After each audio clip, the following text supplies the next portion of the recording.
আমরা এটা বারংবার দেখেছি যে পশ্চিমবঙ্গের মুখ্যমন্ত্রী হয়ে উনি যে সমস্ত অন্যায় কাজগুলো করেন সেগুলো উনি জোর করায় মানুষের সামনে তুলে ধরেন এবং বলেন আমি অন্যায় করিনি।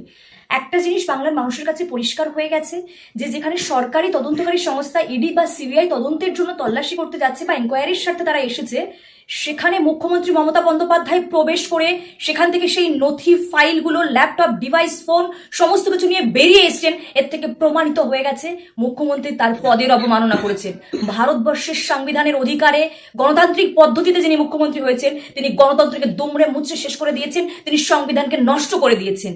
এর জবাব তো পশ্চিমবঙ্গের মানুষ দেবে, কারণ পশ্চিমবঙ্গের মানুষ এতটাও বোকা, এতটাও অশিক্ষিত নয়। পশ্চিমবঙ্গের প্রতিজন মানুষ সুশীল, সামাজিক, বুদ্ধিজীবী, শিক্ষিত এবং তারা প্রত্যেকে জানে যে মুখ্যমন্ত্রী মমতা বন্দ্যোপাধ্যায় যে কাজগুলো করছে প্রতিটা কাজ অন্যায়। তিনি সংবিধানকে অবমাননা করলেন, তিনি সংবিধানের দুয়ারে পৌঁছে গেলেন, আবার বাংলার মানুষকে ভুল বোঝাতে টলিউডের শিল্পীদের নিয়ে রাস্তায় হাঁটলেন। এই শিল্পীরাও ওনাকে এই চোরে, এই চুরিতে, এই ডাকাতির সমর্থন করছে।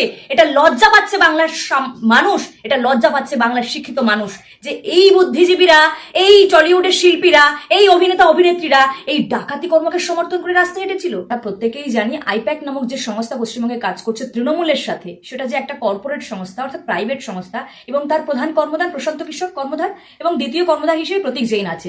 সেটা কি করে তৃণমূলের পার্টি অফিস হয়, সেখানে কি করে তৃণমূলের রাজনৈতিক কাগজপত্র যায়, সেখানে কি করে গভর্নমেন্ট অফ ওয়েস্ট বেঙ্গলের ফাইল যায়, সেটা মমতা বন্দ্যোপাধ্যায়কে উত্তর দিতে হবে। আর মমতা বন্দ্যোপাধ্যায় সিম্প্যাথি গেইন করার জন্য মানুষের কাছে বলছেন যে আমার নির্বাচনের প্রার্থী তালিকা, আমার নির্বাচনের কলাকৌশল ছিল, নথি ছিল সেখানে।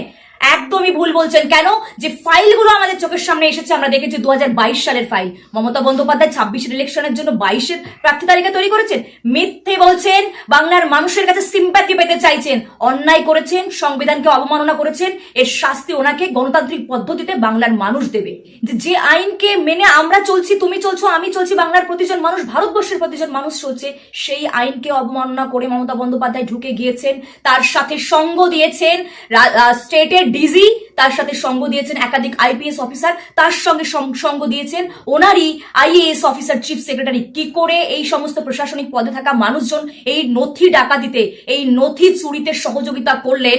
ওখানে তো উচিত ছিল মমতা বন্দ্যোপাধ্যায়কে কোমরে দড়ি বেঁধে এনে লালবাজারের লকআপে পড়া। সেটা করতে পারেনি কেন পশ্চিমবঙ্গের পুলিশ? এই জন্য ইডিকে আদালতে যেতে হয়েছে।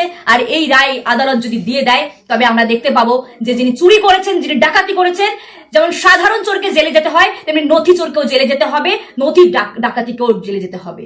বেগুনের বাচ্চা বলে কোনো শব্দ হয় বা কোনো শিক্ষিত মানুষ এই ধরনের উচ্চারণ করেন আমার জানা নেই, কিন্তু হ্যাঁ, বেগুন বলতে আমরা বেগুন বুঝি। যে মানুষটার কোনো গুণই নেই, যে এই রকমের ভাষা বোধ যার, সে নিজেই বেগুনের বাচ্চা। আর যদি বেগুনের বাচ্চা ভারতীয় জনতা পার্টির কোনো কর্মীকে বলে থাকে তাহলে দেখিয়ে দেবে যে এই বেগুনের বাচ্চারা আগামী নির্বাচনে ওদের মুখে চুনকালি লাগিয়ে ওদেরকে রাজ্য থেকে হাঁটাবে।